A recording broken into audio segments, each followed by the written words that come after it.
काम का बुरा नतीजा। एक गांव में एक ब्राह्मण अपनी पत्नी के साथ रहता था। पत्नी मुंहफट थी, इसलिए ब्राह्मण के कुटुंबियों संग उसकी बनती नहीं थी।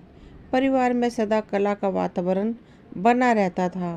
ब्राह्मण प्रतिदिन के इस कला से तंग आ गया और सोचने लगा कि रोज रोज की कला से प्रदेश जाकर अलग घर बसाकर रहना अच्छा रहेगा। कम से कम शांति से तो जीवन व्यतीत होगा। यह विचार कर वह कुछ दिनों बाद ब्राह्मणी को लेकर प्रदेश की यात्रा पर निकल गया। मार्ग में एक घना जंगल पड़ा।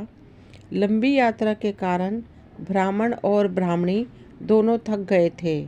ब्राह्मणी का प्यास के कारण बुरा हाल था। ब्राह्मण उसे एक पेड़ के नीचे बिठाकर जल की व्यवस्था करने चला गया, किंतु जब तक वह जल लेकर लौटा तब तक ब्राह्मणी ने प्यास के कारण अपने प्राण त्याग दिए थे। ब्राह्मणी को मृत देखा ब्राह्मण बहुत दुखी हुआ। वह ईश्वर से प्रार्थना करने लगा, हे ईश्वर, मैं अपनी पत्नी के साथ नया जीवन आरंभ करने परदेश जा रहा था। तूने उसके प्राण ही हर लिए। कृपा कर भगवान, मेरी पत्नी में पुनः प्राण फूंक दे। ब्राह्मण की प्रार्थना सुन ईश्वर की आकाशवाणी हुई, ब्राह्मण, यदि तू अपने आधा प्राण ब्राह्मणी को दे देगा तो वह जी उठेगी। ब्राह्मण ने अपना आधा प्राण ब्राह्मणी को दे दिया। ब्राह्मणी पुनः जीवित हो गई। दोनों ने पुनः अपनी यात्रा प्रारंभ कर दी। चलते चलते दोनों एक नगर के बाहर पहुँचे। वहाँ पहुंचकर ब्राह्मण ने ब्राह्मणी को एक कुएं के पास बैठने को कहा और स्वयं भोजन की व्यवस्था करने चला गया। ब्राह्मणी कुएं के पास गई तो उसने देखा कि एक लंगड़ा किंतु सुकुमार युवक रहट चला रहा है। दोनों ने एक दूसरे से हंसकर बात की और एक दूसरे के प्रति आकर्षित हो गए। दोनों अब साथ रहना चाहते थे। इधर जब ब्राह्मण भोजन की व्यवस्था कर लौटा तो ब्राह्मणी को एक लंगड़े युवक से बातें करते हुए पाया। ब्राह्मण को देखकर ब्राह्मणी बोली, ये युवक भी भूखा है, इसे भी भोजन में से कुछ अंश दे देते हैं, हमें पुण्य प्राप्त होगा। ब्राह्मण ने लंगड़े युवक को अपने साथ भोजन करने आमंत्रित किया। तीनों ने साथ साथ भोजन किया। भोजन करने के बाद जब प्रस्थान करने का समय आया तो ब्राह्मणी ब्राह्मण से बोली, क्यों ना इस युवक को भी अपने साथ ले चलें, 2 से 3 भले, बात करने के लिए एक अच्छा साथ मिल जाएगा। वैसे भी तुम कहीं जाते हो तो मैं अकेली रह जाती हूँ। अकेले मुझे भय सताता है, ये रहेगा तो किसी प्रकार का भय नहीं रहेगा। ब्राह्मण बोला, हम अपना बोझ तो उठा नहीं पा रहे हैं, इस लंगड़े का बोझ कैसे उठाएंगे। मेरी मानो इसे यहीं छोड़ो, हम दोनों आगे बढ़ते हैं। किंतु ब्राह्मणी का हृदय लंगड़े पर आसक्त हो चुका था। वह कहने लगी, इसे हम पिटारे में अपने साथ ले चलते हैं, ये भी कहीं ना कहीं हमारे किसी काम आ ही जाएगी। अंततः ब्राह्मण ने ब्राह्मणी की बात मान ली और पिटारे में डालकर लंगड़े को साथ ले लिया। कुछ दूर जाने के बाद वे पानी पीने के लिए एक कुएं के पास रुके। वहां पानी निकालते समय ब्राह्मणी और लंगड़े ने ब्राह्मण को कुएं में धकेल दिया।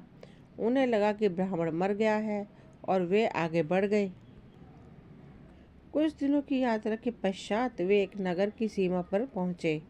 लंगड़ा अब भी पिटारी में ही था।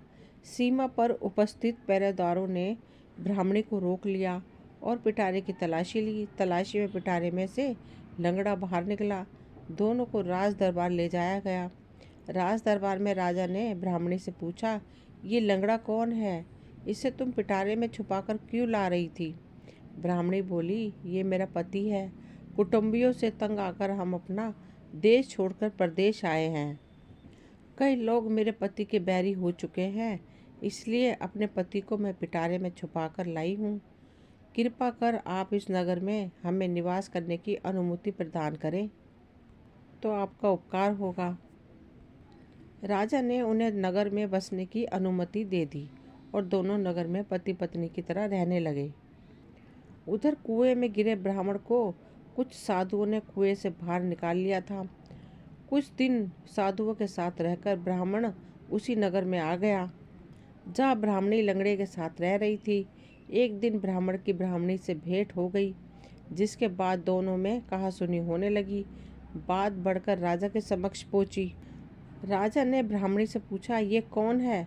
ब्राह्मणी बोली, ये मेरे पति का बैरी है, उसे मारने आया है, इसे मृत्यु दंड दीजिए। राजा ने ब्राह्मण को मृत्यु दंड की आज्ञा दी, जिसे सुनकर ब्राह्मण बोला, महाराज, आपका दिया हर दंड मुझे स्वीकार है, किंतु मेरी एक विनती सुन लीजिए।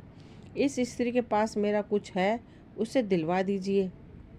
राजा ने ब्राह्मणी से पूछा, इस व्यक्ति का कुछ तुम्हारे पास है क्या? ब्राह्मणी बोली, नहीं महाराज, मेरे पास इसका कुछ भी नहीं, ये झूठ बोल रहा है। तब ब्राह्मण बोला, तूने मेरे प्राणों का आधा भाग लिया है, ईश्वर इसका साक्षी है। ईश्वर से डर स्त्री, अन्यथा बहुत बुरा परिणाम भोगेगी।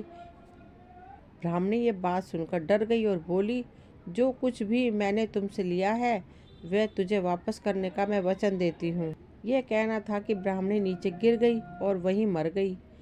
उसके आधे प्राण अब वापस ब्राह्मण में समा गए थे। ब्राह्मण ने राजा को समस्त वृत्तांत कह सुनाया। सारी बात जानने के बाद राजा ने लंगड़े को उसकी करतूत के लिए कारावास में डाल दिया। दोस्तों, ये कहानी यहीं तक थी। मुझे उम्मीद है आपको पसंद आई होगी। अगर पसंद आई हो तो प्लीज़ लाइक शेयर सब्सक्राइब करें, ताकि वीडियो की नोटिफिकेशन समय समय पर आपको मिलती रहे। मिलते हैं अगली वीडियो में, तब तक के लिए थैंक यू।